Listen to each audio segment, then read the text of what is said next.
The House will come to order.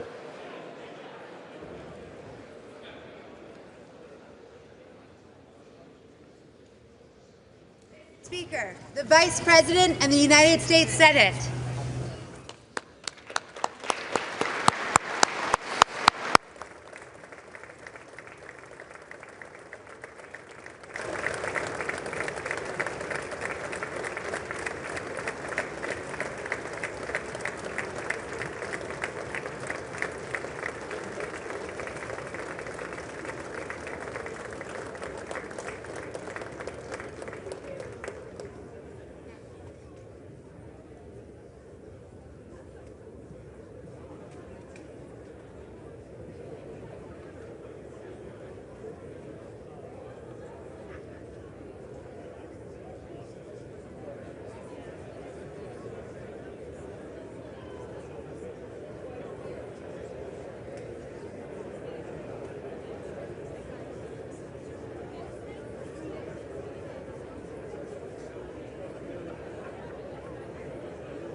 The joint session will come to order.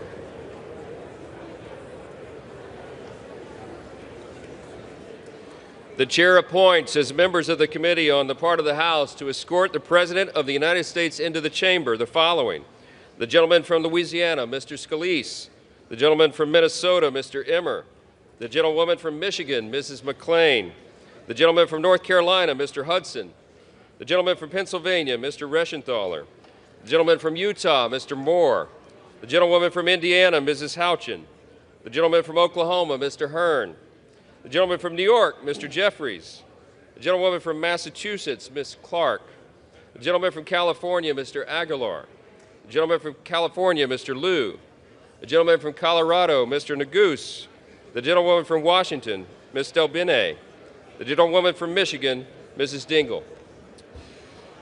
The President of the Senate, at the direction of that body, appoints the following senators as members of the committee on the part of the Senate to escort the President of the United States into the House chamber: the Senator from South Dakota, Mr. Thune; the Senator from Wyoming, Mr. Barrasso; the Senator from Arkansas, Mr. Cotton; the Senator from Oklahoma, Mr. Lankford; the Senator from West Virginia, Mrs. Capito; the Senator from South Carolina, Mr. Scott; the Senator from New York, Mr. Schumer; the Senator from Illinois, Mr. Durbin; the Senator from Minnesota, Ms. Klobuchar; the Senator from New Jersey, Mr. Booker; the Senator from Wisconsin, Ms. Baldwin.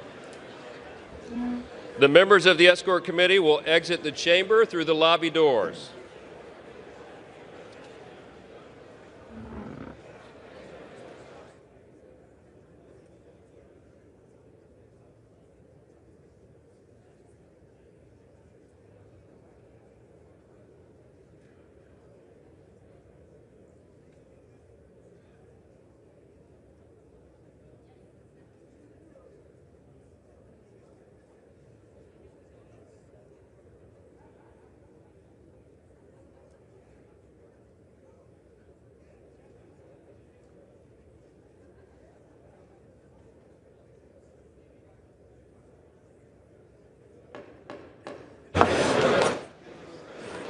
Speaker, the Dean of the Diplomatic Corps.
Supreme Court. That's great.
Speaker, the President's Cabinet.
Mr. Speaker, the President of the United States.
Speaker Johnson, Vice President Vance, the First Lady of the United States,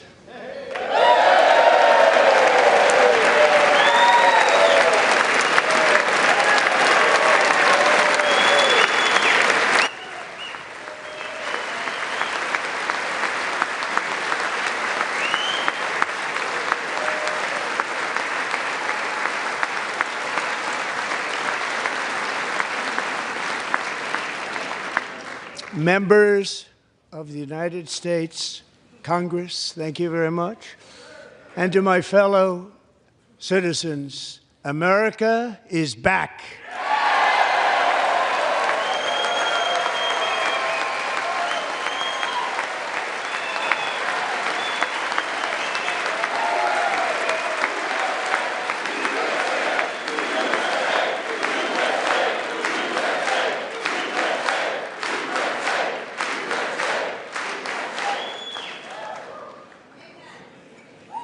6 weeks ago, I stood beneath the dome of this Capitol and proclaimed the dawn of the golden age of America.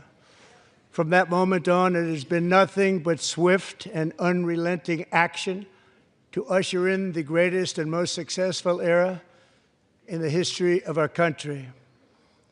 We have accomplished more in 43 days than most administrations accomplished in 4 years or 8 years, and we are just getting started.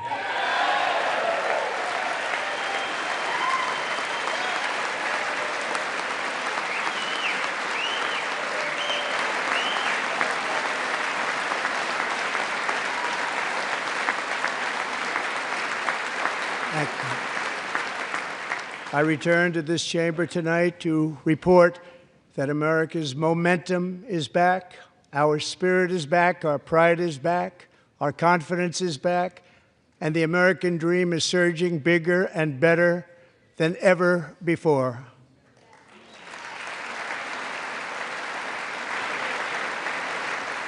The American dream is unstoppable, and our country is on the verge of a comeback, the likes of which the world has never witnessed and perhaps will never witness again. There's never been anything like it. The presidential election of November 5th was a mandate like has not been seen in many decades. We won all 7 swing states, giving us an electoral college victory of 312 votes.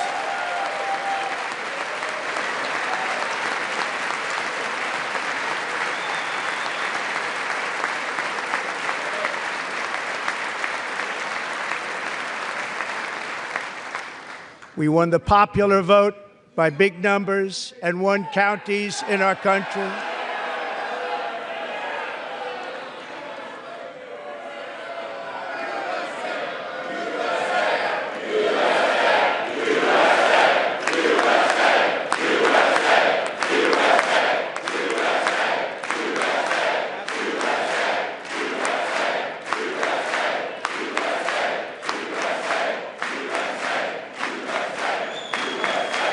And won counties in our country, 2,700 to 525, on a map that reads almost completely red for Republican.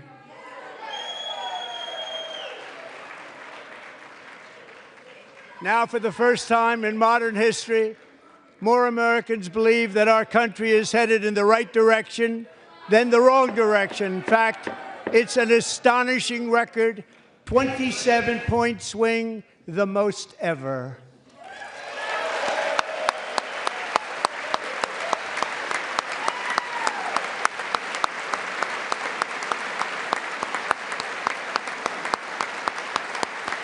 Likewise, small business optimism saw its single largest one-month gain ever recorded. Mr. President. A 41-point jump.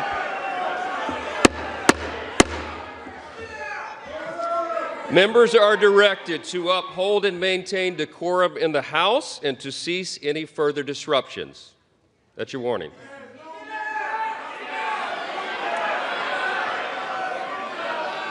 Members are engaging in willful and continuing breach of decorum, and the chair is prepared to direct the Sergeant-at-Arms to restore order to the joint session.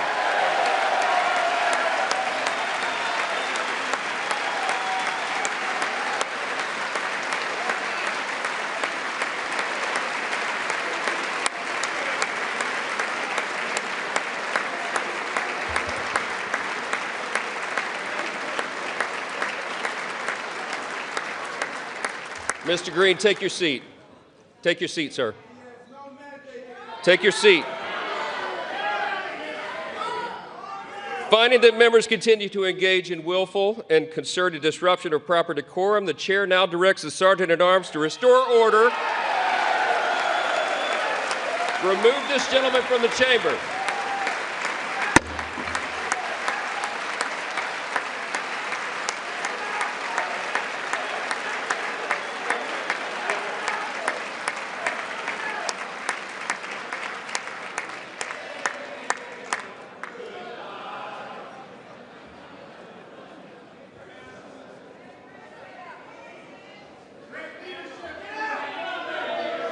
Go.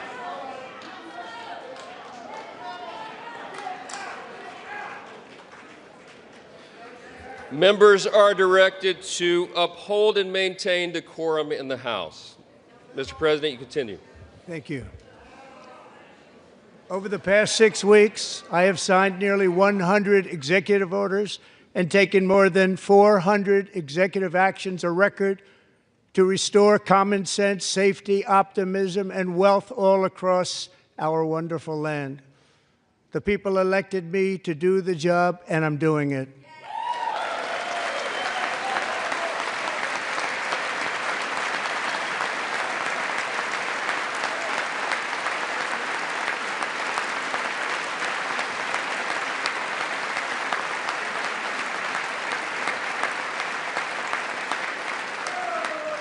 In fact, it has been stated by many that the first month of our presidency, it's our presidency, is the most successful in the history of our nation.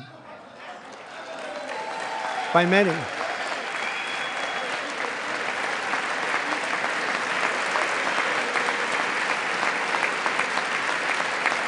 And what makes it even more impressive is that, do you know who number 2 is?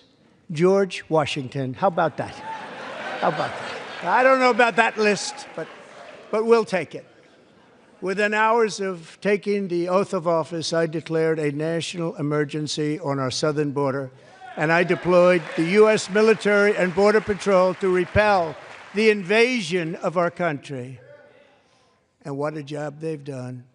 As a result, illegal border crossings last month were by far the lowest ever recorded, ever.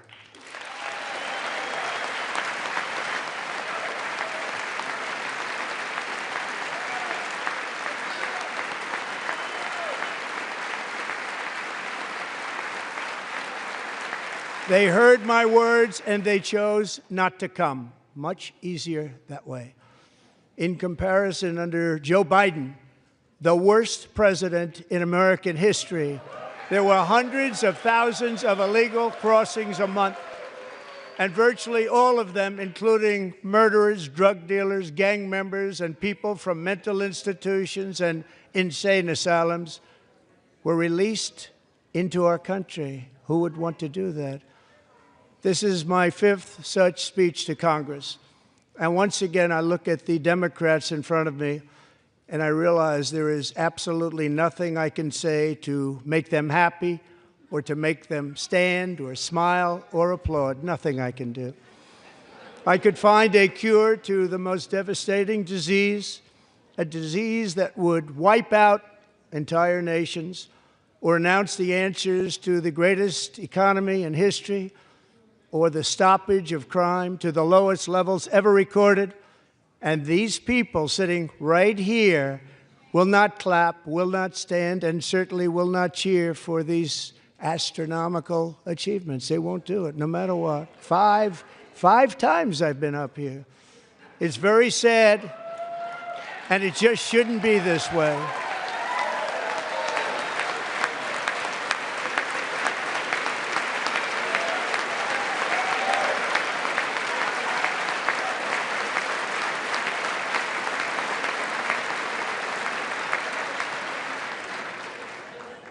So Democrats sitting before me, for just this one night, why not join us in celebrating so many incredible wins for America?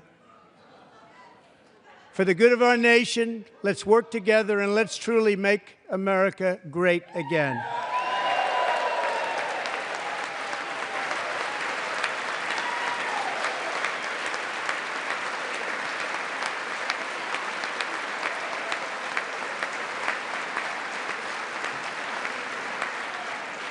Every day, my administration is fighting to deliver the change America needs to bring a future that America deserves, and we're doing it. This is a time for big dreams and bold action. Upon taking office, I imposed an immediate freeze on all federal hiring, a freeze on all new federal regulations, and a freeze on all foreign aid.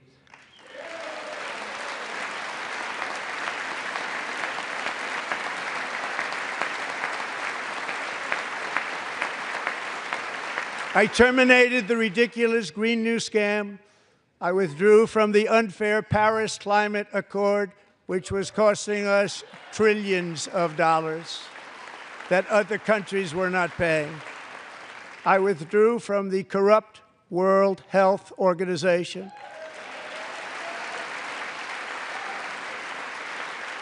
And I also withdrew from the anti-American UN Human Rights Council.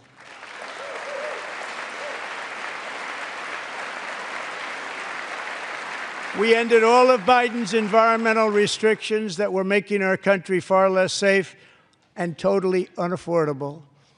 And importantly, we ended the last administration's insane electric vehicle mandate, saving our auto workers and companies from economic destruction.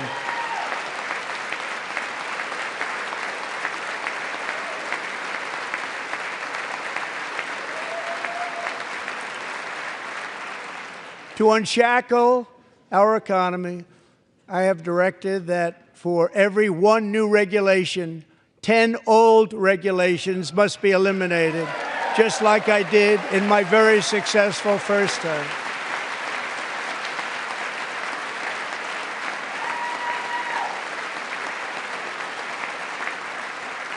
And in that first term, we set records on ending unnecessary rules and regulations like no other president had done before. We ordered all federal workers to return to the office. They will either show up for work in person or be removed from their job.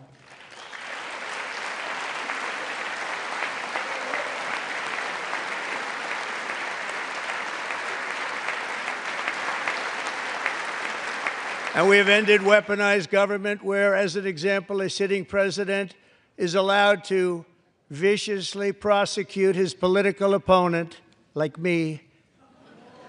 How did that work out? Not too good. Not too good.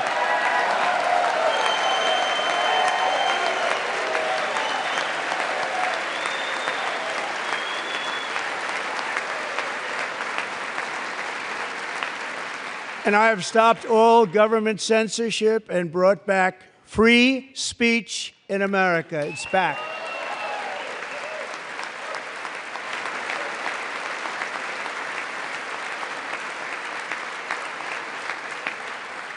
And 2 days ago, I signed an order making English the official language of the United States of America.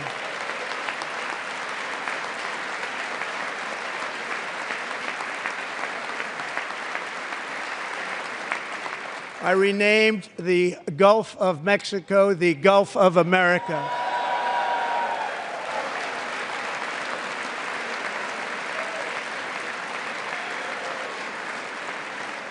And likewise, I renamed, for a great president, William McKinley, Mount McKinley again. Beautiful Alaska. We love Alaska. We've ended the tyranny of so-called diversity, equity, and inclusion policies all across the entire federal government and indeed the private sector and our military. And our country will be woke no longer.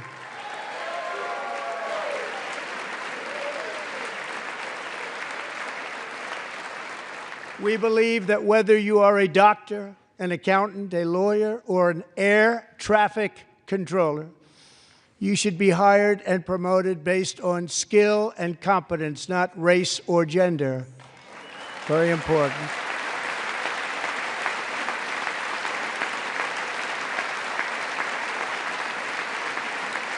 You should be hired based on merit. And the Supreme Court, in a brave and very powerful decision, has allowed us to do so. Thank you. Thank you very much. Thank you. We have removed the poison of critical race theory from our public schools, and I signed an order making it the official policy of the United States government that there are only two genders, male and female.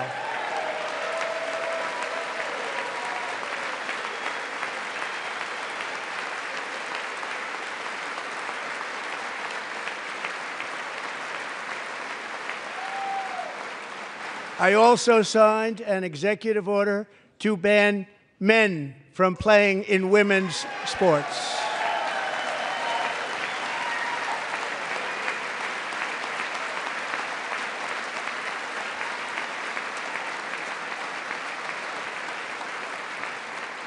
Three years ago, Peyton McNabb was an all-star high school athlete, one of the best, preparing for a future in college sports.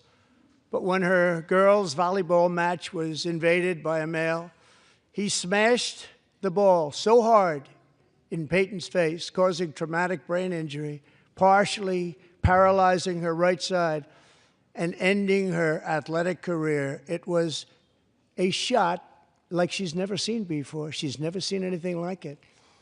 Peyton is here tonight in the gallery, and Peyton, from now on, schools will kick the men off the girls' team, or they will lose all federal funding.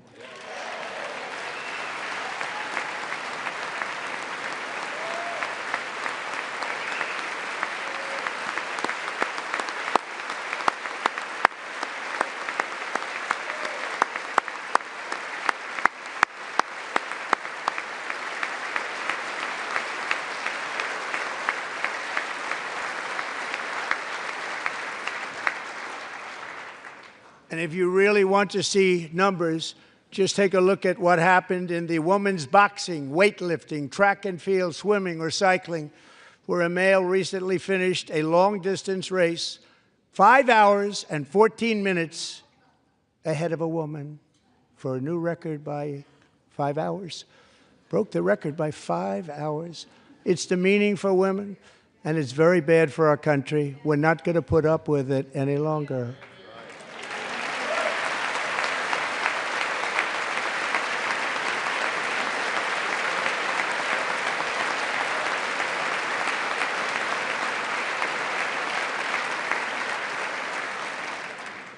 What I have just described is only a small fraction of the common sense revolution that is now, because of us, sweeping the entire world.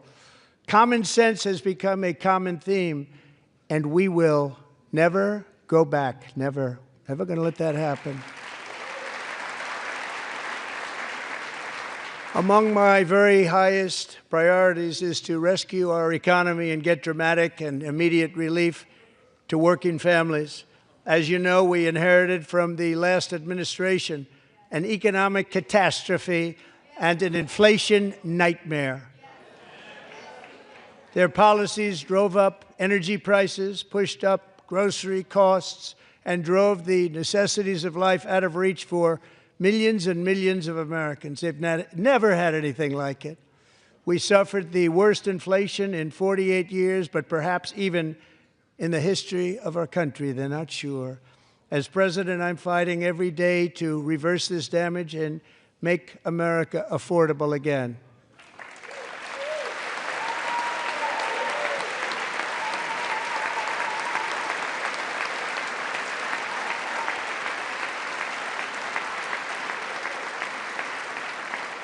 Joe Biden especially let the price of eggs get out of control.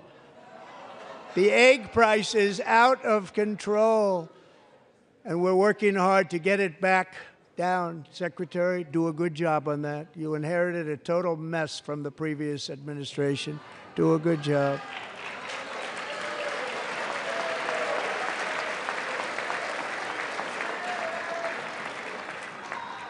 A major focus of our fight to defeat inflation is rapidly reducing the cost of energy. The previous administration cut the number of new oil and gas leases by 95%, slowed pipeline construction to a halt, and closed more than 100 power plants. We are opening up many of those power plants right now.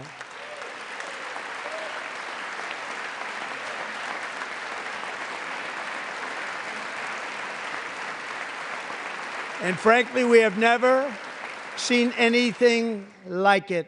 That's why on my first day in office, I declared a national energy emergency. As you've heard me say many times, we have more liquid gold under our feet than any nation on earth, and by far. And now I fully authorize the most talented team ever assembled to go and get it. It's called Drill, Baby, Drill.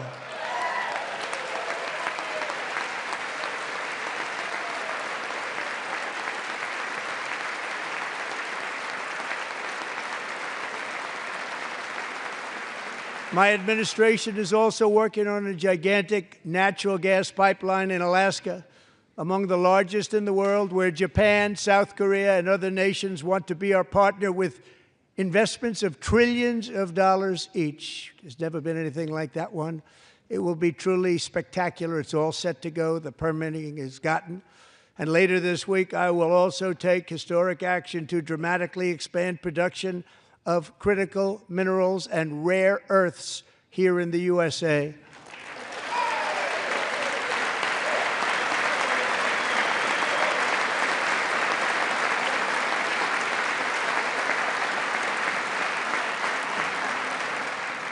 To further combat inflation, we will not only be reducing the cost of energy, but will be ending the flagrant waste of taxpayer dollars.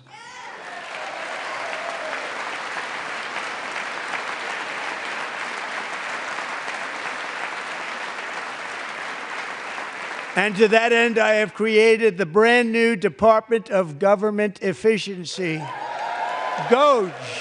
Perhaps you've heard of it. Perhaps.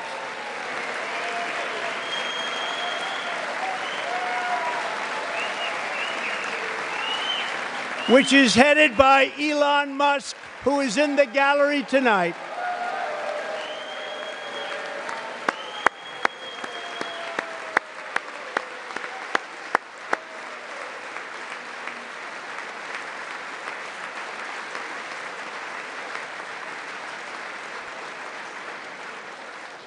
Thank you, Elon. He's working very hard. He didn't need this. He didn't need this. Thank you very much. We appreciate it. Everybody here, even this side, appreciates it, I believe. They just don't want to admit that. Just listen to some of the appalling waste we have already identified. $22 billion from HHS to provide free housing and cars for illegal aliens. $45 million for diversity, equity, and inclusion scholarships in Burma. $40 million to improve the social and economic inclusion of sedentary migrants. Nobody knows what that is. $8 million to promote LGBTQI+ in the African nation of Lesotho, which nobody has ever heard of. $60 million for indigenous peoples and Afro-Colombian empowerment in Central America, $60 million. $8 million for making mice transgender. This is real. $32 million for a left-wing propaganda operation in Moldova. $10 million for male circumcision in Mozambique. $20 million for the Arab Sesame Street in the Middle East. It's a program, $20 million for a program. $1.9 billion to recently created Decarbonization of Homes Committee, headed up, and we know she's involved. Just at the last moment, the money was passed over by a woman named Stacey Abrams. Have you ever heard of her? A $3.5 million consulting contract for lavish fish monitoring. $1.5 million for voter confidence in Liberia. $14 million for social cohesion in Mali. $59 million for illegal alien hotel rooms in New York City. He's a real estate developer. He's done very well. $250,000 to increase vegan local climate action innovation in Zambia. $42 million for social and behavior change in Uganda. $14 million for improving public procurement in Serbia. $47 million for improving learning outcomes in Asia. Asia's doing very well with learning. I don't know what we're doing. We should use it ourselves. And $101 million for DEI contracts at the Department of Education, the most ever paid, nothing even like it. Under the Trump administration, all of these scams, and they're far worse, but I didn't think it was appropriate to talk about them. They're so bad. Many more have been found out and exposed and swiftly terminated by a group of very intelligent, mostly young people, headed up by Elon, and we appreciate it. We found hundreds of billions of dollars of fraud.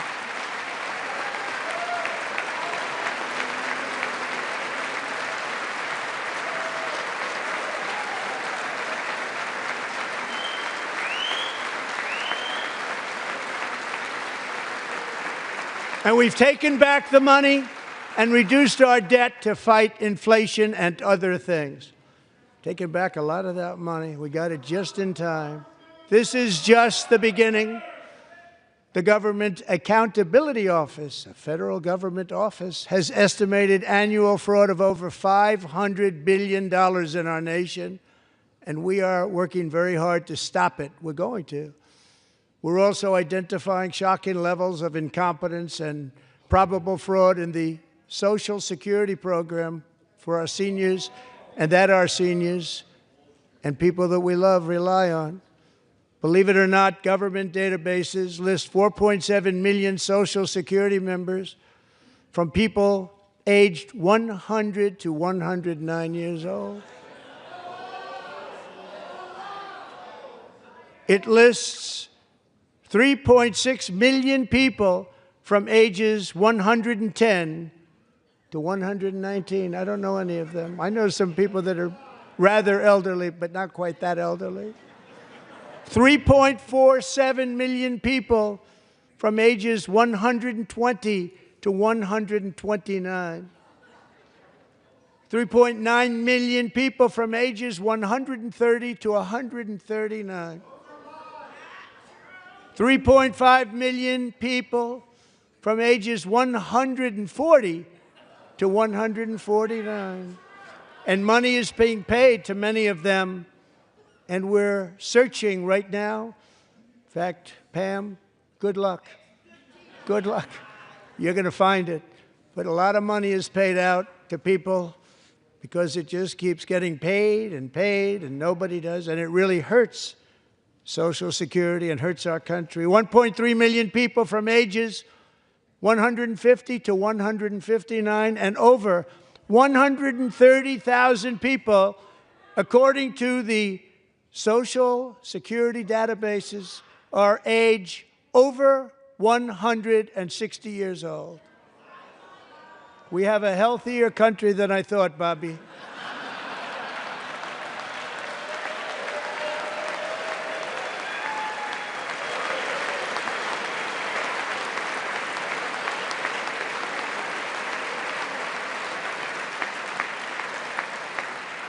Including, to finish, 1,039 people between the ages of 220 and 229, one person between the age of 240 and 249, and one person is listed at 360 years of age.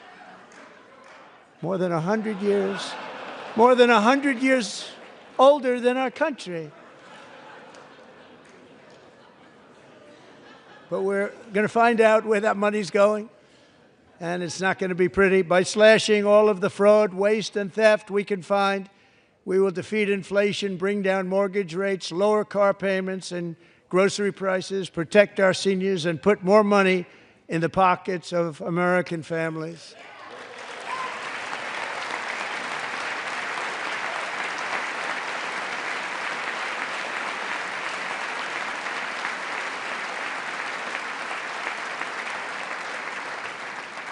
And today, interest rates took a beautiful drop, big, beautiful drop. It's about time. And in the near future, I want to do what has not been done in 24 years, balance the federal budget. We're going to balance it.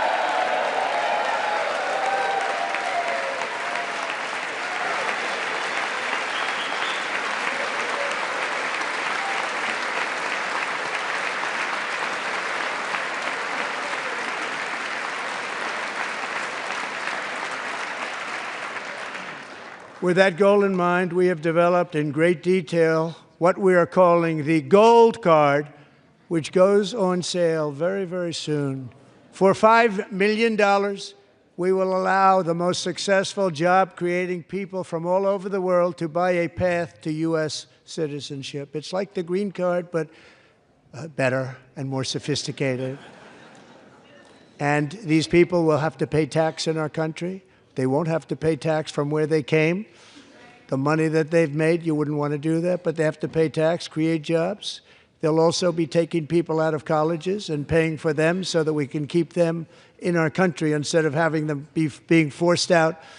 Number one, at the top school, as an example, being forced out and not being allowed to stay and create tremendous numbers of jobs and great success for a company out there. So while we take out the criminals, killers, traffickers, and child predators who are allowed to enter our country under the open border policy of these people, the Democrats, the Biden administration, the open border insane policies that you've allowed to destroy our country, we will now bring in brilliant, hardworking, job-creating people.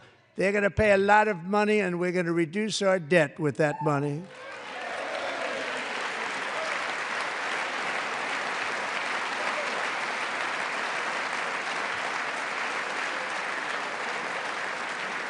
Americans have given us a mandate for bold and profound change. For nearly 100 years, the federal bureaucracy has grown until it has crushed our freedoms, ballooned our deficits, and held back America's potential in every possible way. The nation founded by pioneers and risk-takers now drowns under millions and millions of pages of regulations and debt. Approvals that should take 10 days to get instead take 10 years, 15 years, and even 20 years before you're rejected. Meanwhile, we have hundreds of thousands of federal workers who have not been showing up to work. My administration will reclaim power from this unaccountable bureaucracy, and we will restore true democracy to America again.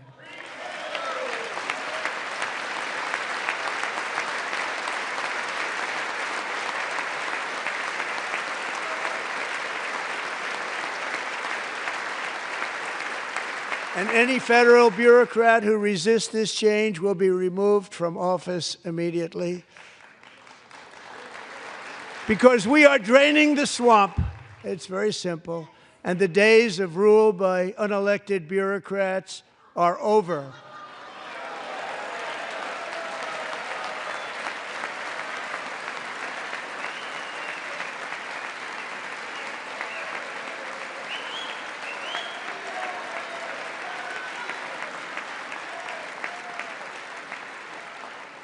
And the next phase of our plan to deliver the greatest economy in history is for this Congress to pass tax cuts for everybody. They're in there. They're waiting for you to vote. And I'm sure that the people on my right, I don't mean the Republican right, but my right here, I'm sure you're going to vote for those tax cuts, because otherwise I don't believe the people will ever vote you into office. So I'm doing you a big favor by telling you that. But I know this group is going to be voting for the tax.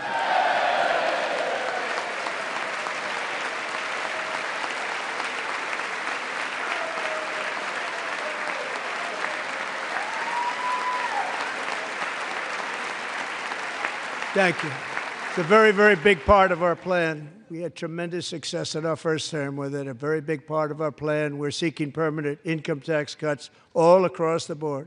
And to get urgently needed relief to Americans hit especially hard by inflation, I'm calling for no tax on tips, no tax on overtime, and no tax on Social Security benefits for our great seniors.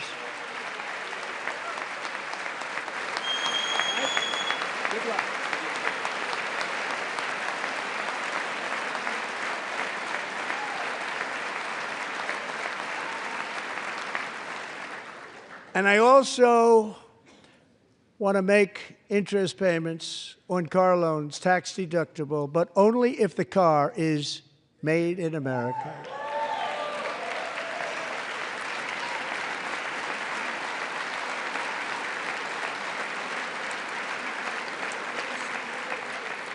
And by the way, we're going to have growth in the auto industry like nobody's ever seen. Plants are opening up all over the place. Deals are being made. Never seen. That's a combination of the election win and tariffs. It's a beautiful word, isn't it? That, along with our other policies, will allow our auto industry to absolutely boom. It's going to boom.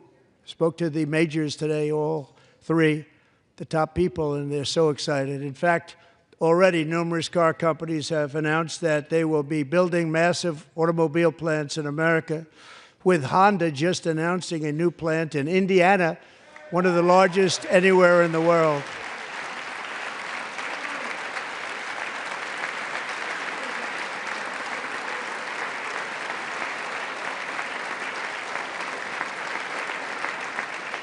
And this has taken place since our great victory on November 5th, a date which will hopefully go down as one of the most important in the history of our country.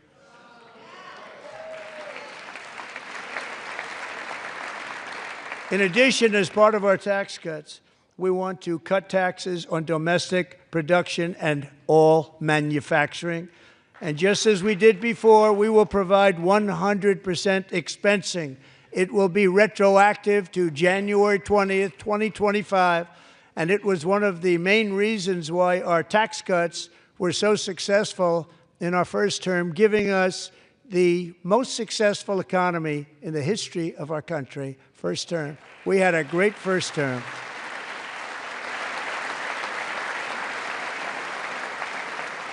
If you don't make your product in America, however, under the Trump administration, you will pay a tariff, and in some cases, a rather large one.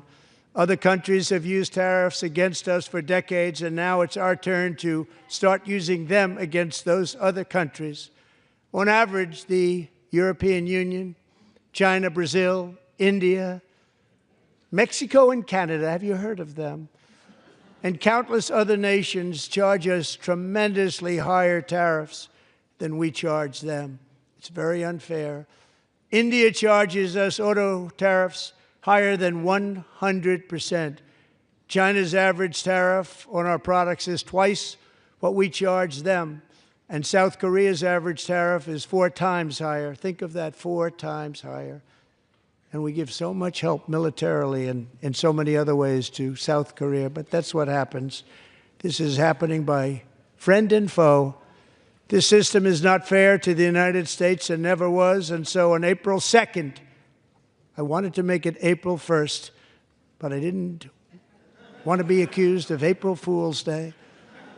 That's not, just one day cost us a lot of money. But we're going to do it in April. I'm a very superstitious person.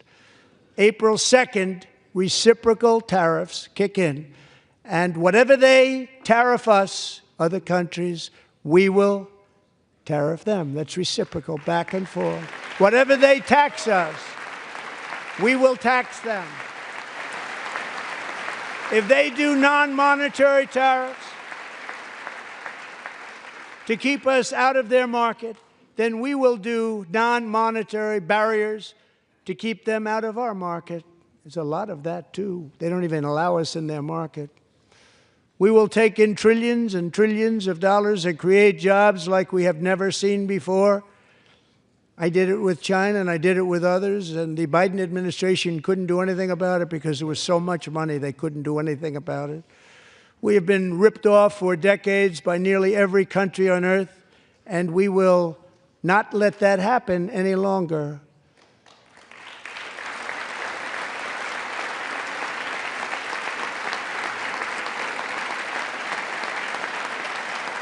Much has been said over the last 3 months about Mexico and Canada, but we have very large deficits with both of them. But even more importantly, they've allowed fentanyl to come into our country at levels never seen before, killing hundreds of thousands of our citizens and many very young, beautiful people, destroying families. Nobody's ever seen anything like it. They are, in effect, receiving subsidies of hundreds of billions of dollars. We pay subsidies to Canada and to Mexico of hundreds of billions of dollars, and the United States will not be doing that any longer. We're not going to do it any longer.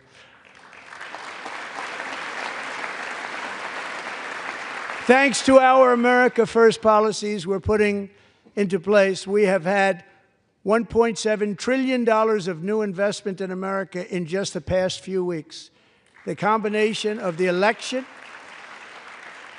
and our economic policies that people of SoftBank, one of the most brilliant anywhere in the world, announced a $200 billion investment. OpenAI and Oracle, Larry Ellison, announced $500 billion investment, which they wouldn't have done if Kamala had won.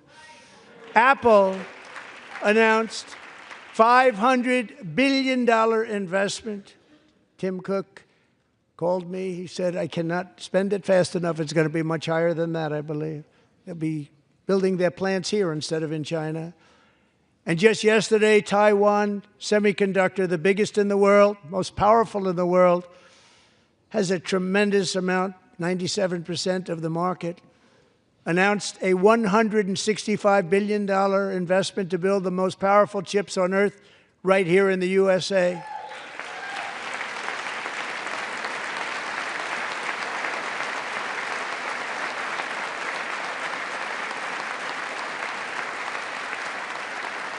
And we're not giving them any money. Your CHIPS Act is a horrible, horrible thing. We give hundreds of billions of dollars, and it doesn't mean a thing. They take our money and they don't spend it. All that meant to them, we're giving them no money. All that was important to them was they didn't want to pay the tariffs, so they came and they're building, and many other companies are coming. We don't have to give them money. We just want to protect our businesses and our people. And they will come because they won't have to pay tariffs if they build in America. So it's very amazing. You should get rid of the CHIP Act, and whatever's left over, Mr. Speaker, you should use it to reduce debt or any other reason you want to.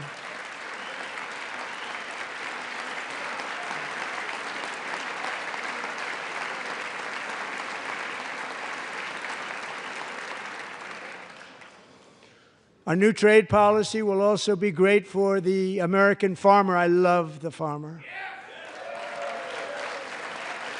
who will now be selling into our home market, the USA, because nobody is going to be able to compete with you. Because those goods that come in from other countries and companies, they're really in a bad position in so many different ways. They're uninspected. They may be very dirty and disgusting, and they come in and they pour in, and they hurt our American farmers. The tariffs will go on agricultural product coming into America, and our farmers, starting on April 2nd, it may be a little bit of an adjustment period, We had that before when I made the deal with China, $50 billion of purchases, and I said, just bear with me, and they did. They did. Probably have to bear with me again, and this will be even better. That was great. The problem with it was that Biden didn't enforce it. He didn't enforce it. $50 billion of purchases, and we were doing great, but Biden did not enforce it, and it hurt our farmers. But our farmers are going to have a field day right now. So to our farmers, have a lot of fun. I love you too. I love you too. It's all going to happen.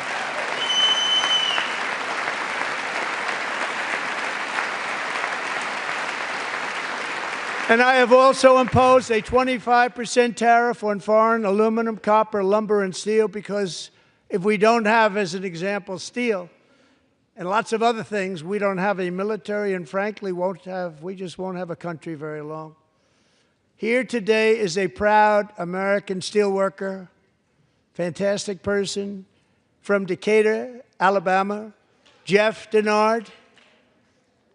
Has been working at the same steel plant for 27 years in a job that has allowed him to serve as the captain of his local volunteer fire department, raise 7 children with his beautiful wife, Nicole, and over the years provide a loving home for more than 40 foster children. So great, Jeff.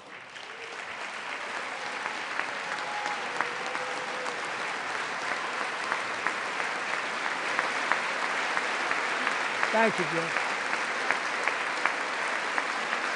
Thank you, Jeff.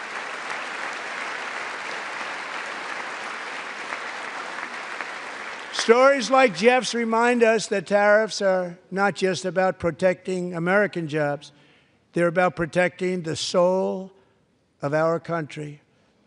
Tariffs are about making America rich again and making America great again, and it's happening, and it will happen rather quickly. There'll be a little disturbance, but we're okay with that.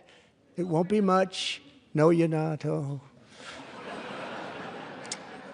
And look where Biden took us. Very low, the lowest we've ever been. Jeff, I want to thank you very much. And I also want to recognize another person who has devoted herself to foster care community. She works so hard on it. A very loving person, our magnificent First Lady of the United States.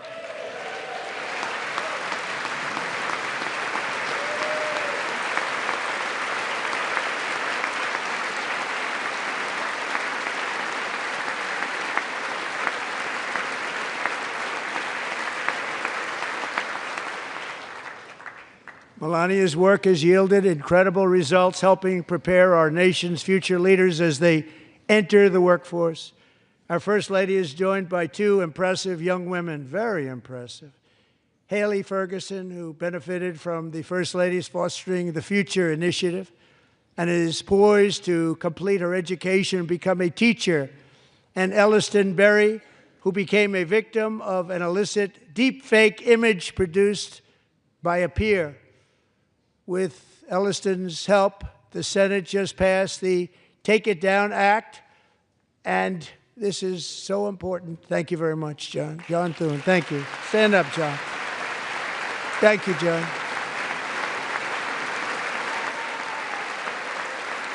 Thank you all very much.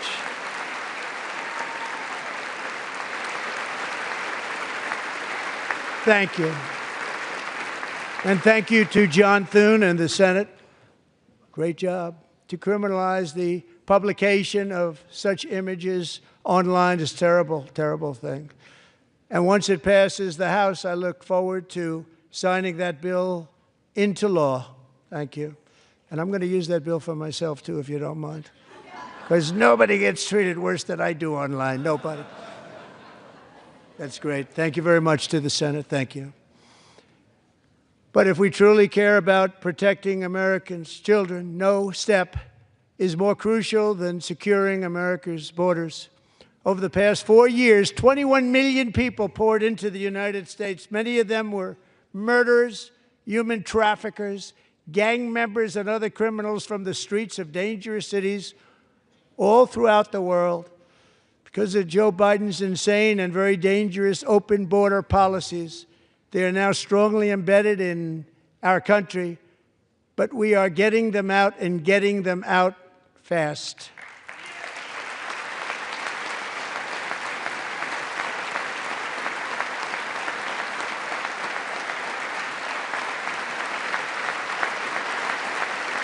And I want to thank Tom Homan and Christy. I want to thank you and Paul of Border Patrol.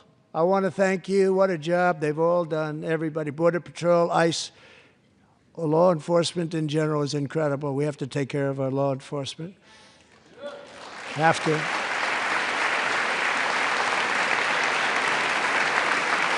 Last year,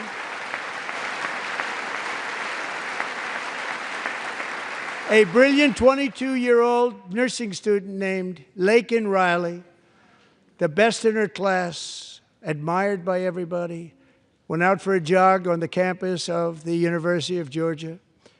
That morning, Laken was viciously attacked, assaulted, beaten, brutalized, and horrifically murdered. Laken was stolen from us by a savage illegal alien gang member who was arrested while trespassing across Biden's open southern border and then set loose into the United States under the heartless policies of that failed administration. It was indeed a failed administration. He had then been arrested and released in a Democrat-run sanctuary city, a disaster, before ending the life of this beautiful young angel. With us this evening are Laken's beloved mother, Allison, and her sister, Lauren.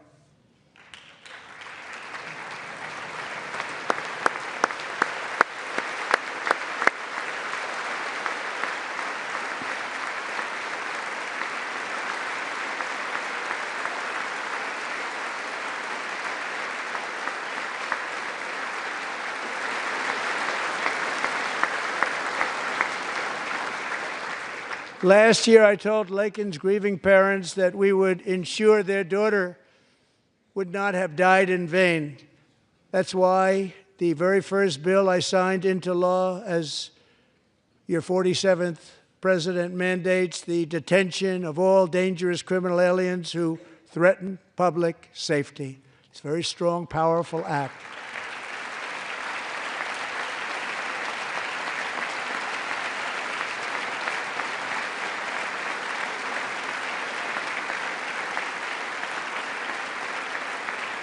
It's called the Laken-Riley Act. So Allison and Lauren, America will never, ever forget our beautiful Laken Hope Riley.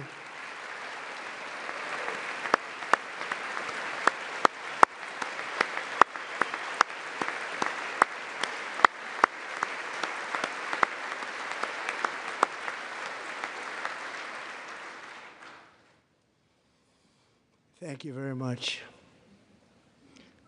Since taking office, my administration has launched the most sweeping border and immigration crackdown in American history, and we quickly achieved the lowest numbers of illegal border crossers ever recorded. Thank you.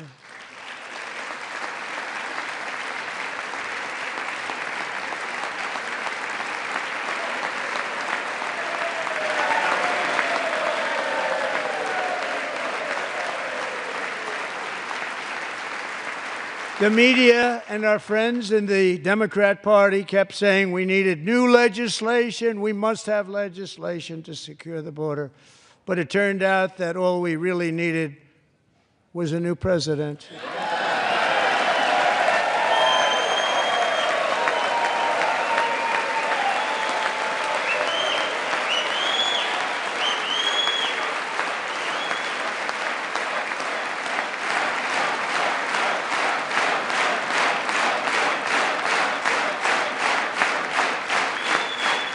Thank you.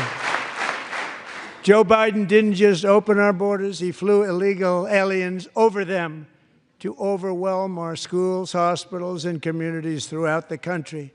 Entire towns like Aurora, Colorado, and Springfield, Ohio, buckled under the weight of the migrant occupation and corruption like nobody's ever seen before. Beautiful towns destroyed. Now, just as I promised in my inaugural address, we are achieving the great liberation of America.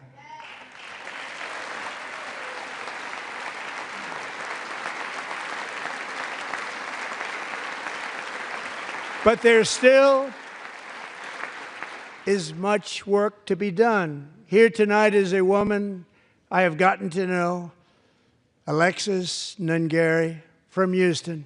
Wonderful woman. Last June, Alexis's 12-year-old daughter, her precious Jocelyn, walked to a nearby convenience store. She was kidnapped, tied up, assaulted for 2 hours under a bridge, and horrifically murdered. Arrested and charged with this heinous crime are 2 illegal alien monsters from Venezuela, released into America by the last administration through their ridiculous open border. The death of this beautiful 12-year-old girl and the agony of her mother and family touched our entire nation greatly. Alexis, I promised that we would always remember your daughter, your magnificent daughter, and earlier tonight I signed an order keeping my word to you. One thing I have learned about Jocelyn is that she loved animals so much. She loved nature.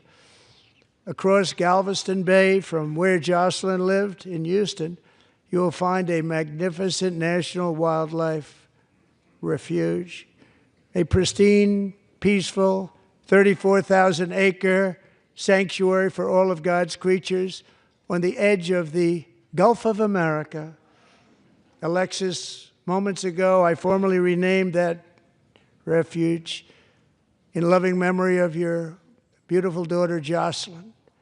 So, Mr. Vice President, if you would, may I have the order?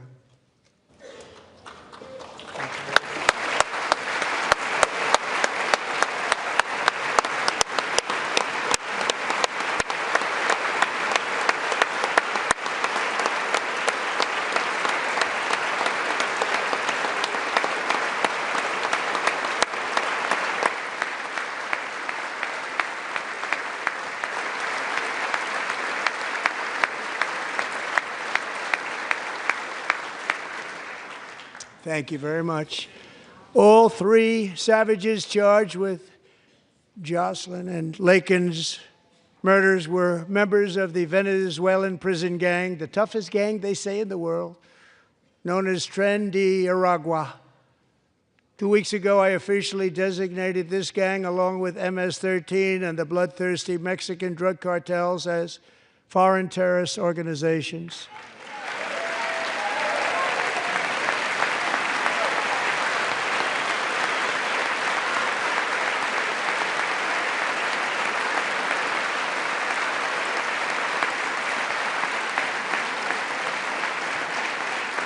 They are now officially in the same category as ISIS, and that's not good for them. Countless thousands of these terrorists were welcomed into the U.S. by the Biden administration. But now every last one will be rounded up and forcibly removed from our country, or, if they're too dangerous, put in jails, standing trial in this country, because we don't want them to come back ever. With us this evening is a warrior on the front lines of that battle, Border Patrol Agent Roberto Ortiz. Great guy.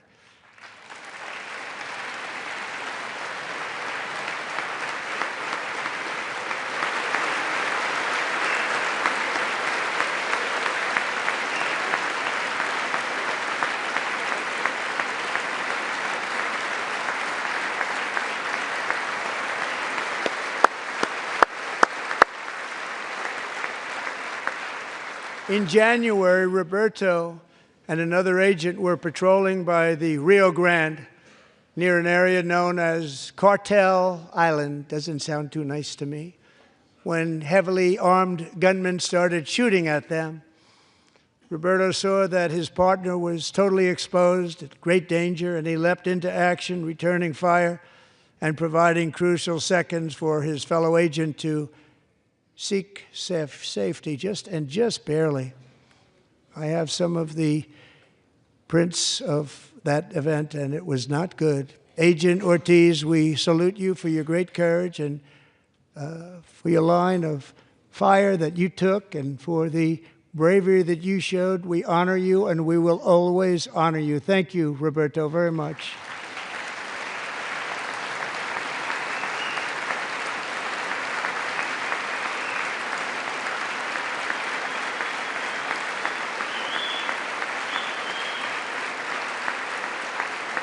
Thank you, Roberto. And I actually got to know him on my many calls to the border. He's a great gentleman. The territory to the immediate south of our border is now dominated entirely by criminal cartels that murder, rape, torture, and exercise total control. They have total control over a whole nation, posing a grave threat to our national security. The cartels are waging war on America, and it's time for America to wage war on the cartels, which we are doing.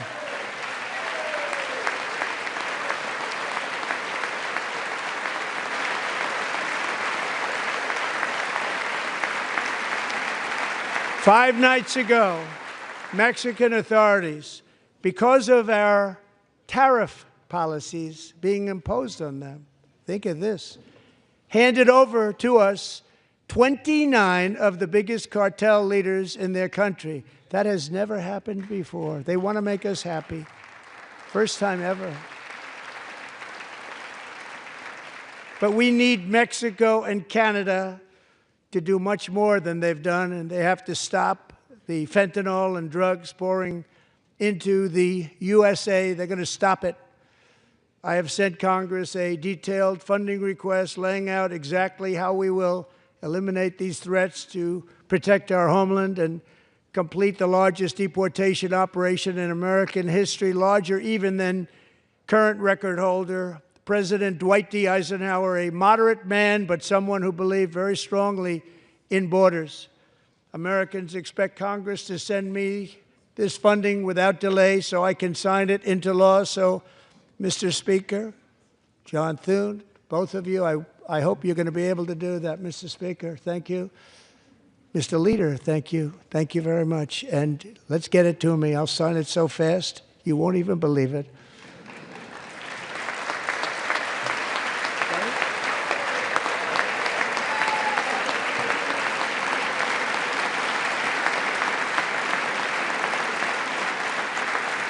And as we reclaim our sovereignty, we must also bring back law and order to our cities and towns.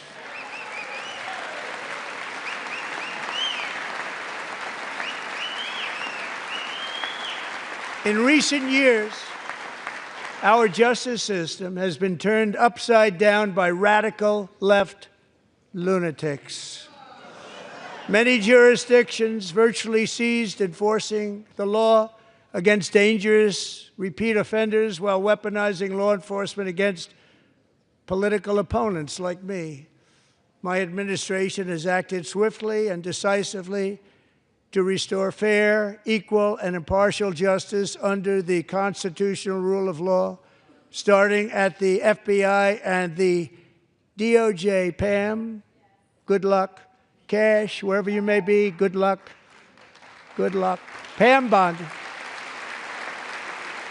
Good luck. So important. Going to do a great job. Cash, thank you. Thank you, Cash.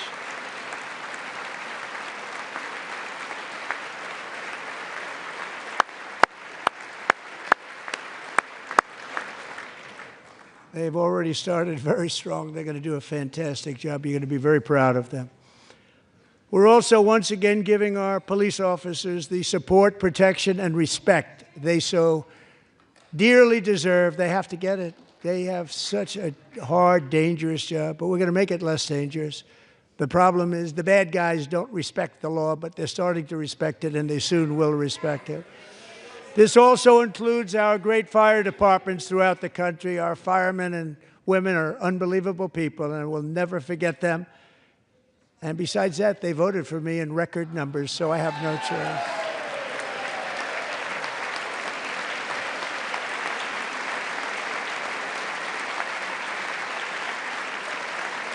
One year ago this month, 31-year-old New York police officer Jonathan Diller, unbelievably wonderful person and a great officer, was gunned down at a traffic stop on Long Island. I went to his funeral. The vicious criminal charged with his murder had 21 prior arrests, and they were rough arrests, too. He was a real bad one. The thug in the seat next to him had 14 prior arrests, and went by the name of Killer. He was Killer. He killed other people, they say, a lot of them. I attended Officer Diller's service, and when I met his wife and one-year-old son, Ryan, it was very inspirational, actually. His widow's name is Stephanie, and she is here tonight. Stephanie, thank you very much, Stephanie. Thank you very much.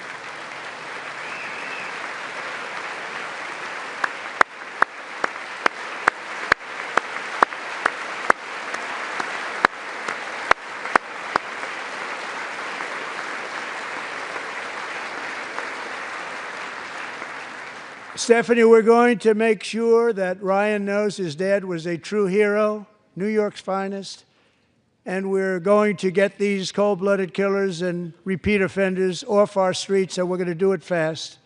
Got to stop it. They get out with 28 arrests. They push people into subway trains. They hit people over the head, back of the head with baseball bats.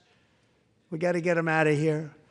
I've already signed an executive order requiring a mandatory death penalty for anyone who murders a police officer, and tonight I'm asking Congress to pass that policy into permanent law.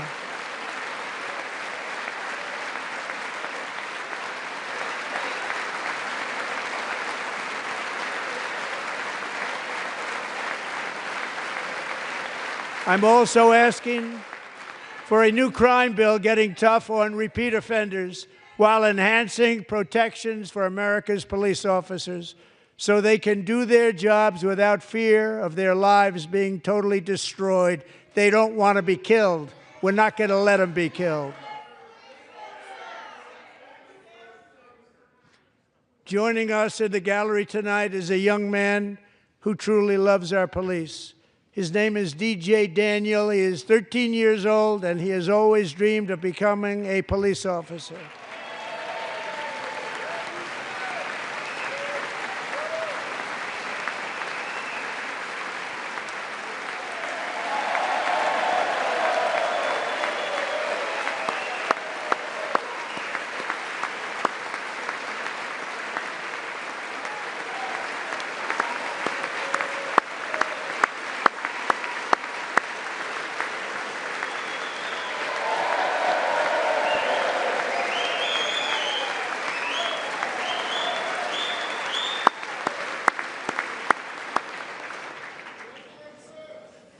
But in 2018, DJ was diagnosed with brain cancer. The doctors gave him 5 months at most to live. That was more than 6 years ago.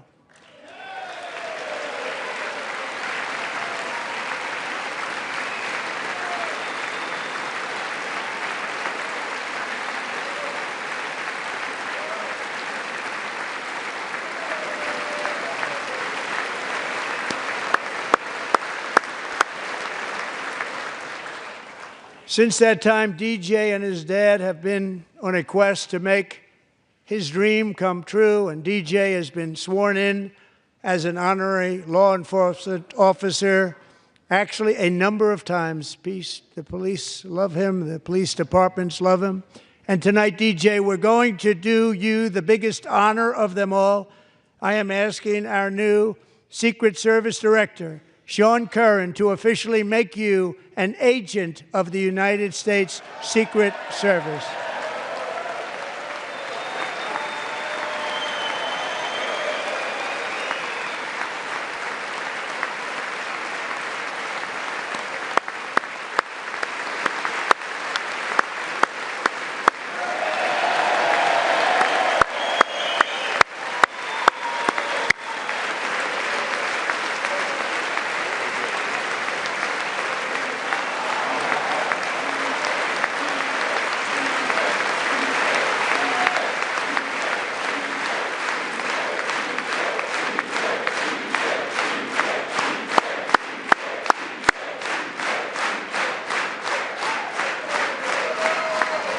Thank you, DJ. DJ's doctors believe his cancer likely came from a chemical he was exposed to when he was younger. Since 1975, rates of child cancer have increased by more than 40%.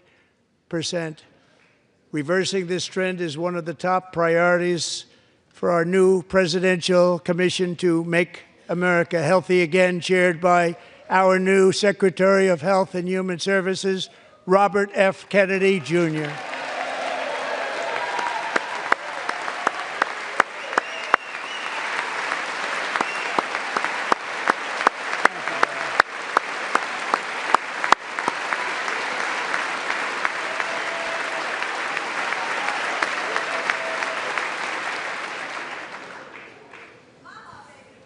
With the name Kennedy, you would have thought everybody over here would have been cheering. How quickly they forget. Our goal is to get toxins out of our environment, poisons out of our food supply, and keep our children healthy and strong. As an example, not long ago, and you can't even believe these numbers, 1 in 10,000 children had autism, 1 in 10,000. And now it's 1 in 36. There's something wrong, 1 in 36. Think of that. So we're going to find out what it is, and there's nobody better than Bobby and all of the people that are working with you. You have the best to figure out what is going on. Okay, Bobby, good luck. It's a very important job. Thank you. Go get him.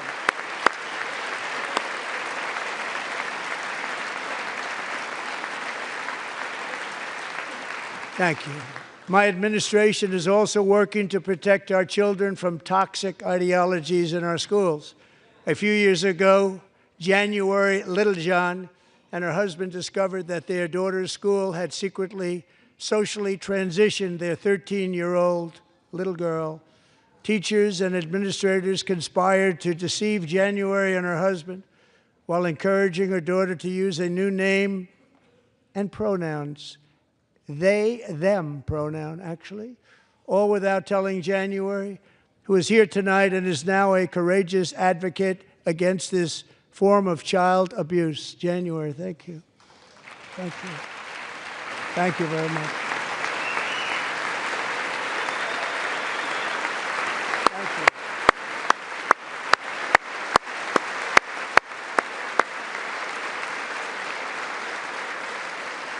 Thank you. Thank you. Stories like this are why, shortly after taking office, I signed an executive order banning public schools from indoctrinating our children with transgender ideology.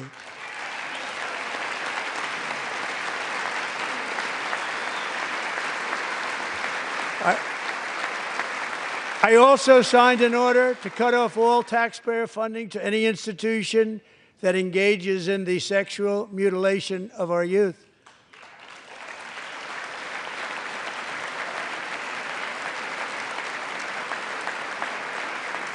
And now I want Congress to pass a bill permanently banning and criminalizing sex changes on children and forever ending the lie that any child is trapped in the wrong body. This is a big lie.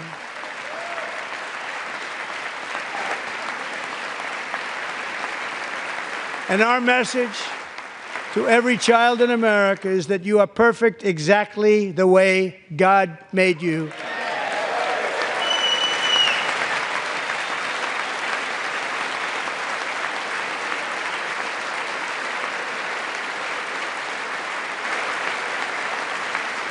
Because we're getting wokeness out of our schools and out of our military, and it's already out, and it's out of our society. We don't want it. Wokeness is trouble. Wokeness is bad. It's gone. It's gone. And we feel so much better for it, don't we? Don't we feel better? Our service members won't be activists and ideologues. They will be fighters and warriors. They will fight for our country. And Pete, congratulations. Secretary of Defense, congratulations.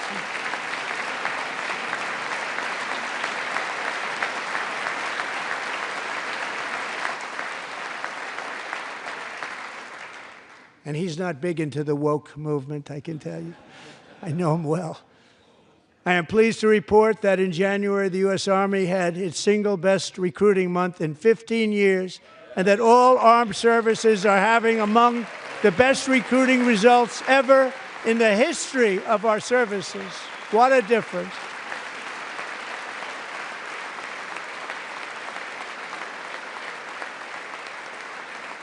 And you know, it was just a few months ago where the results were exactly the opposite. We couldn't recruit anywhere. We couldn't recruit. Now we're having the best results just about that we've ever had. What a tremendous turnaround. It's really a beautiful thing to see. People love our country again. It's very simple. They love our country, and they love being in our military again. So it's a great thing, and thank you very much. Great job. Thank you.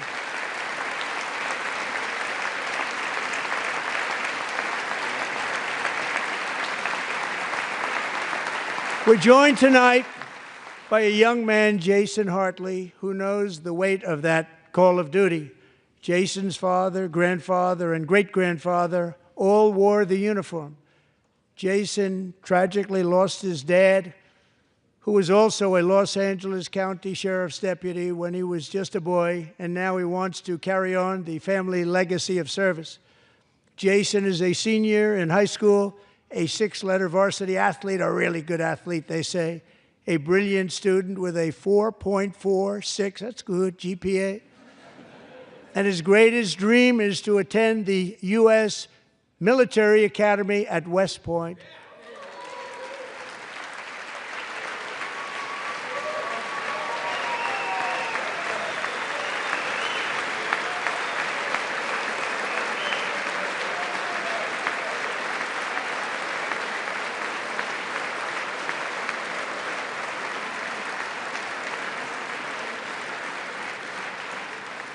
And Jason, that's a very big deal getting in. That's a hard one to get into. But I'm pleased to inform you that your application has been accepted. You will soon be joining the Corps of Cadets.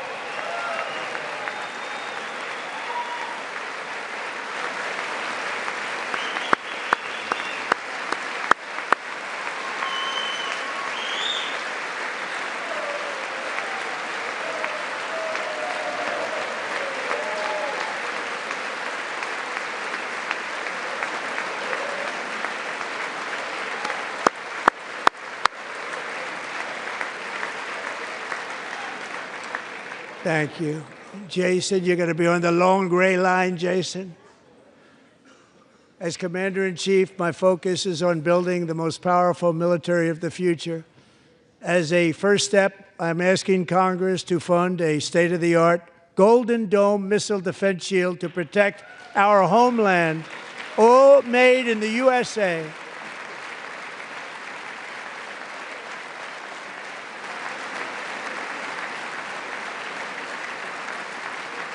And Ronald Reagan wanted to do it long ago, but the technology just wasn't there, not even close. But now we have the technology. It's incredible, actually.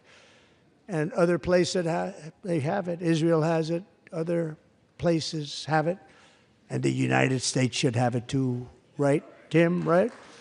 They should have it too. So I want to thank you. But it's a very, very important. This is a very dangerous world. We should have it. We want to be protected, and we're going to protect our citizens like never before. To boost our defense industrial base, we are also going to resurrect the American shipbuilding industry, including commercial shipbuilding and military shipbuilding.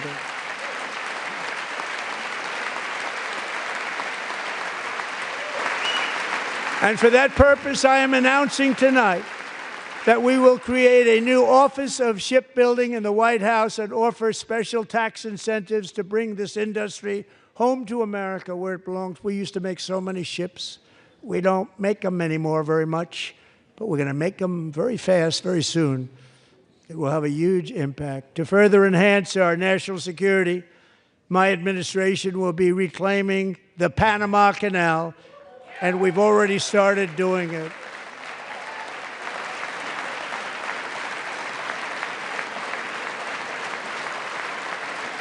Just today, a large American company announced they are buying both ports around the Panama Canal and lots of other things having to do with the Panama Canal and a couple of other canals. The Panama Canal was built by Americans for Americans, not for others, but others could use it. But it was built at tremendous cost of American blood and treasure. 38,000 workers died building the Panama Canal. They died of malaria. They died of snake bites and mosquitoes. Not a nice place to work. They paid them very highly to go there, knowing there was a 25% chance that they would die. The most expensive project also that was ever built in our country's history, if you bring it up to modern day costs. It was given away by the Carter administration for $1, but that agreement has been violated very severely. We didn't give it to China. We gave it to Panama, and we're taking it back.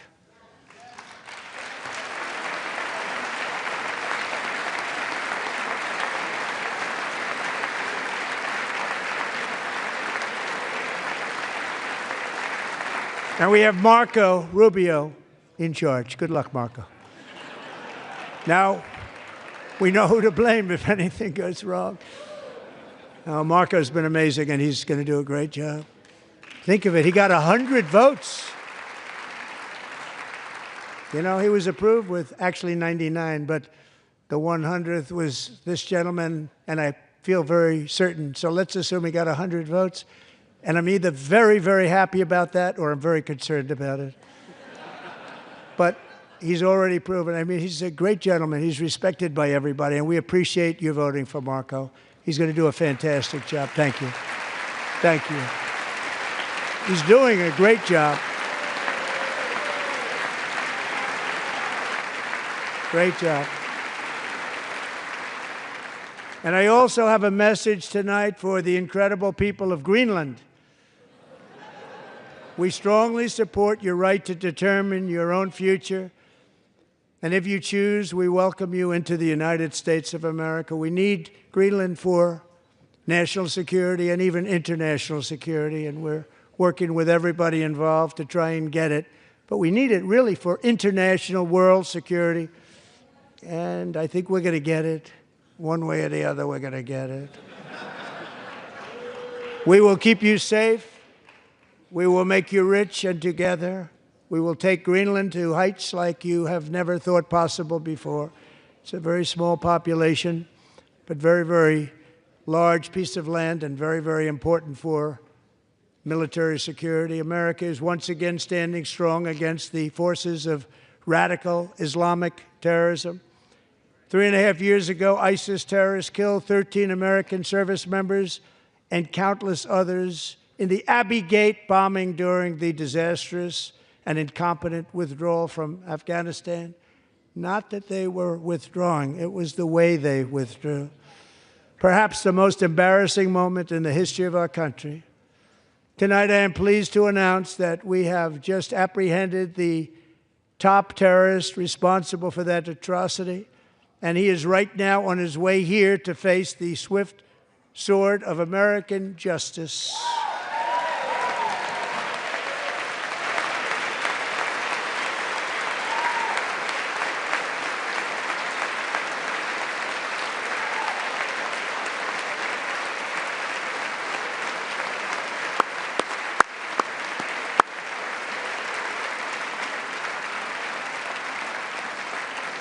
And I want to thank especially the government of Pakistan for helping arrest this monster. This was a very momentous day for those 13 families who I actually got to know very well, most of them, whose children were murdered, and the many people that were so badly, over 42 people, so badly injured on that fateful day in Afghanistan. What a horrible day. Such incompetence was shown. That when Putin saw what happened, I guess he said, wow, maybe this is my chance. That's how bad it was. Should have never happened. Grossly incompetent people. I spoke to many of the parents and loved ones, and they're all in our hearts tonight.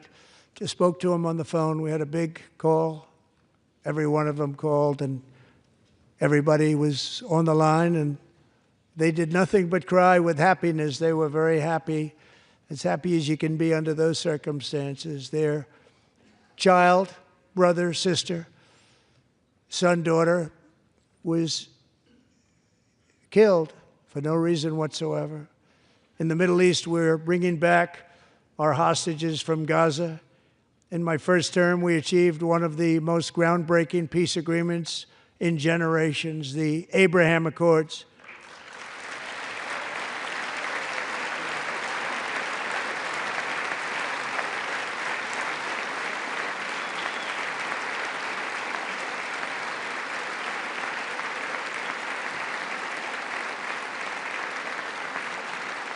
And now we're going to build on that foundation to create a more peaceful and prosperous future for the entire region. A lot of things are happening in the Middle East. People have been talking about that so much lately with everything going on with Ukraine and Russia. But a lot of things are happening in the Middle East. It's a rough neighborhood, actually. I'm also working tirelessly to end the savage conflict in Ukraine. Millions of Ukrainians and Russians have been needlessly killed or wounded in this horrific and brutal conflict with no end in sight. The United States has sent hundreds of billions of dollars to support Ukraine's defense with no security, with no anything.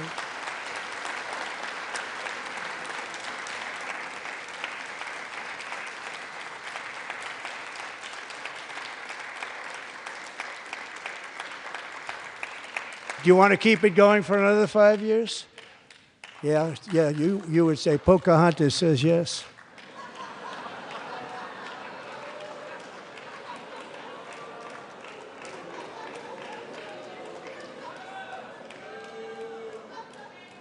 $2,000 people are being killed every single week. More than that. They're Russian young people. They're Ukrainian young people. They're not Americans. But I want it to stop. Meanwhile, Europe has sadly spent more money buying Russian oil and gas than they have spent on defending Ukraine, by far. Think of that. They've spent more buying Russian oil and gas than they have defending. And we've spent perhaps $350 billion, like taking candy from a baby. That's what happened. And they've spent $100 billion. What a difference that is. And we have an ocean separating us, and they don't. But we're getting along very well with them, and lots of good things are happening. Biden has authorized more money in this fight than Europe has spent by billions and billions of dollars. It's hard to believe that they wouldn't have stopped it and said, at some point, come on, let's equalize. You got to be equal to us. But that didn't happen. Earlier today, I received an important letter from President Zelensky of Ukraine. The letter reads, Ukraine is ready to come to the negotiating table as soon as possible to bring lasting peace closer. Nobody wants peace more than the Ukrainians, he said. My team and I stand ready to work under President Trump's strong leadership to get a peace that lasts. We do really value how much America has done to help Ukraine maintain its sovereignty and independence. Regarding the agreement on minerals and security, Ukraine is ready to sign it at any time that is convenient for you.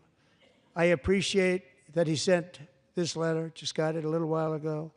Simultaneously, we've had serious discussions with Russia and have received strong signals that they are ready for peace. Wouldn't that be beautiful? Wouldn't that be beautiful?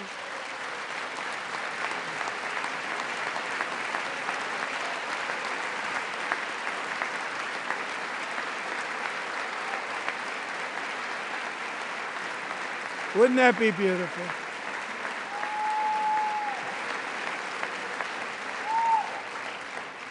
It's time to stop this madness. It's time to halt the killing. It's time to end the senseless war. If you want to end wars, you have to talk to both sides. Nearly 4 years ago, amid rising tensions, a history teacher named Mark Fogel was detained in Russia and sentenced to 14 years in a penal colony. Rough stuff. The previous administration barely lifted a finger to help him. They knew he was innocent, but they had no idea where to begin. But last summer, I promised his 95-year-old mother, Malphine, that we would bring her boy safely back home. After 22 days in office, I did just that, and they are here tonight.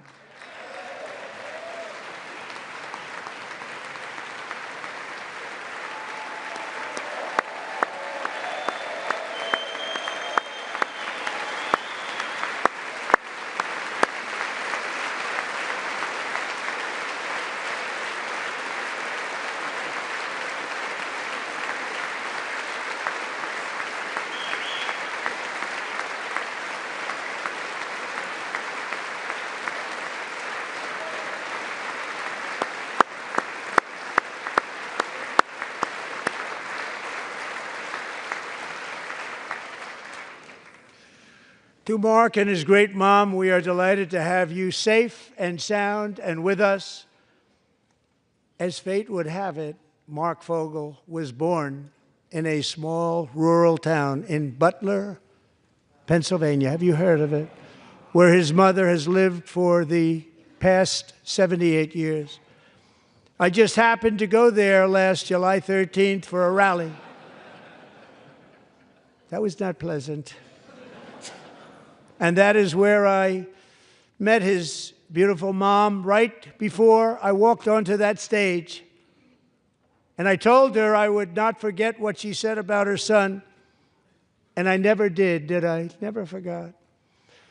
Less than 10 minutes later, at that same rally, gunfire rang out, and a sick and deranged assassin unloaded 8 bullets from his sniper's perch into a crowd of many thousands of people. My life was saved by a fraction of an inch, but some were not so lucky. Corey Comparator was a firefighter, a veteran, a Christian, a husband, a devoted father, and above all, a protector. When the sound of gunshots pierced the air, it was a horrible sound. Corey knew instantly what it was and what to do. He threw himself on top of his wife and daughters and shielded them from the bullets with his own body. Corey was hit really hard. You know the story from there. He sacrificed his life to save theirs.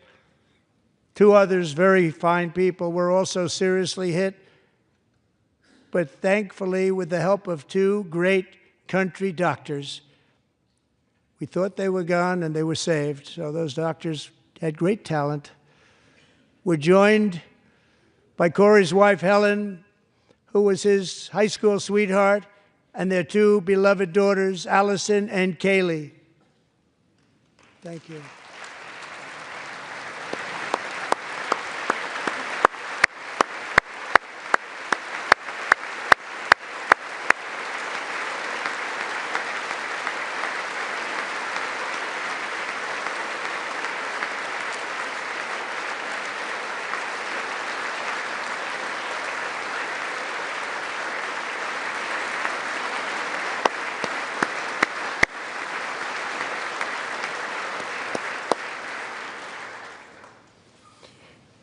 To Helen, Allison, and Kaylee, Corey is looking down on his 3 beautiful ladies right now, and he is cheering you on. He loves you. He is cheering you on. Corey was taken from us much too soon, but his destiny was to leave us all with a shining example of the selfless devotion of a true American patriot. It was love like Corey's that built our country, and it's love like Corey's that is going to make our country more majestic than ever before. I believe that my life was saved that day in Butler for a very good reason. I was saved by God to make America great again. I believe that. Thank you. Thank you.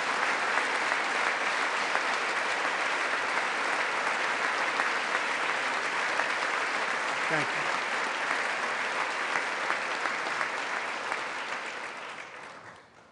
Thank you very much. From the patriots of Lexington and Concord to the heroes of Gettysburg and Normandy, from the warriors who crossed the Delaware to the trailblazers who climbed the Rockies, and from the legends who soared at Kitty Hawk to the astronauts who touched the moon, Americans have always been the people who defied all odds, transcended all dangers, made the most extraordinary sacrifices, and did whatever it took to defend our children, our country, and our freedom.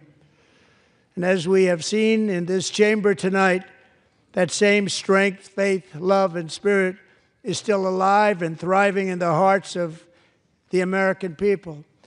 Despite the best efforts of those who would try to censor us, silence us, break us, destroy us, Americans are today a proud, free, sovereign, and independent nation that will always be free, and we will fight for it till death. We will never let anything happen to our beloved country, because we are a country of doers, dreamers, fighters, and survivors.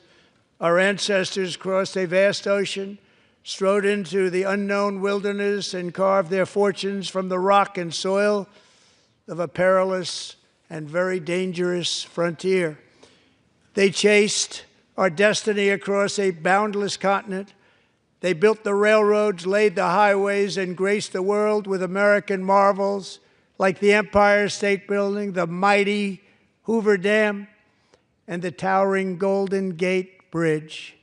They lit the world with electricity, broke free of the force of gravity, fired up the engines of American industry, vanquished the communists, fascists, and Marxists all over the world, and gave us countless modern wonders sculptured out of iron, glass, and steel.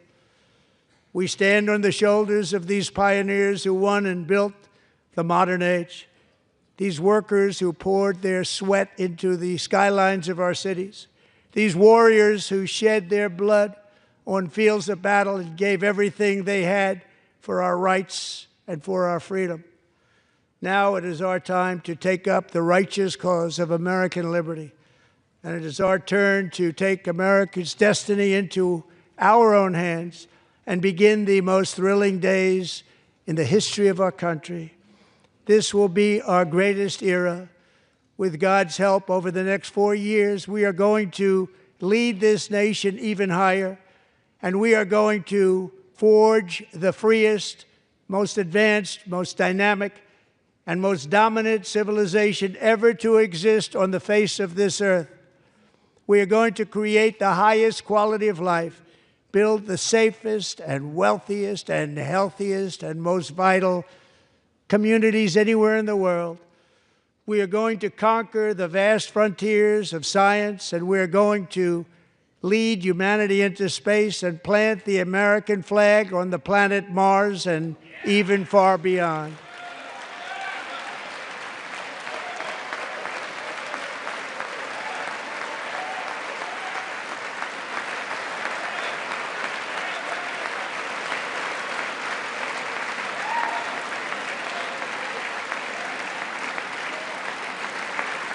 And through it all, we are going to rediscover the unstoppable power of the American spirit. And we are going to renew unlimited promise of the American dream. Every single day, we will stand up and we will fight, fight, fight for the country our citizens believe in and for the country our people deserve.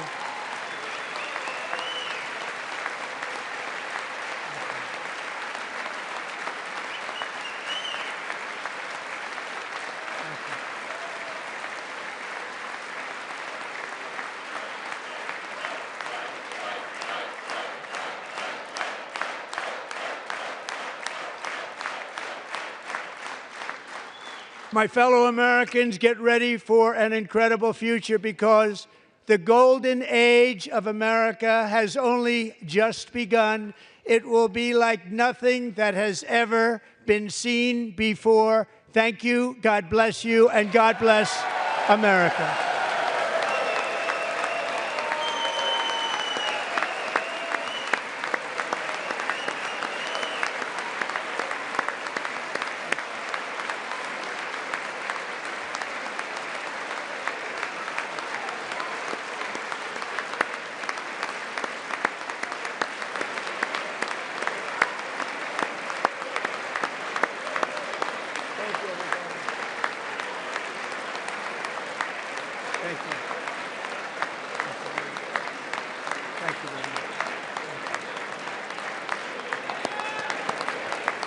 Thank you very much.